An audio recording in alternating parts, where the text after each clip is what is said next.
4 குரங்குங்க ஒரு காட்டில் சந்தோஷமாக வாழ்ந்துட்டு வந்துட்டு இருந்தது. ஒரு நாள் அந்த 4 குரங்குங்களுக்கும் மரத்து மேலேருந்து ஒரு அழகான சட்டை ஒன்று கிடைக்கிது. அந்த சட்டைக்காக 4 குரங்குங்களுமே சண்டை போட்டுக்குது. எனக்கு தான் இந்த சட்டை, எனக்கு தான் இந்த சட்டை, எனக்கு தான் இந்த சட்டைன்னு. இப்படியே அந்த குரங்குங்க 4மே சண்டை போட்டுட்டு அன்றைக்கி இரவு வந்துடுது. இரவு வந்தது, இந்த 4 குரங்குமே கூடி பேசி ஒரு முடிவு ஒன்று எடுக்குது. அது என்ன முடிவுன்னா, விடிகிற வரைக்கும் யார் பேசாமல் இருக்காங்களோ, விடிகிற வரைக்கும் யார் தூங்காமல் இருக்காங்களோ அவங்களுக்கு தான் அந்த சட்டை அப்படின்னு சொல்லி முடிவெடுத்துருதுங்க.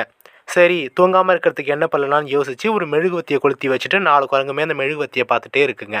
திடீர்னு அந்த நேரம் பார்த்து காற்று பயங்கரமாக அடித்து அந்த மெழுகுவர்த்தி அணைஞ்சு போயிடுது. ஒரு குரங்கு என்ன சொல்லுது, ஐயோ மெழுகுவர்த்தி அணைஞ்சு போச்சே அப்படின்னு ஒரு குரங்கு சொல்லுது.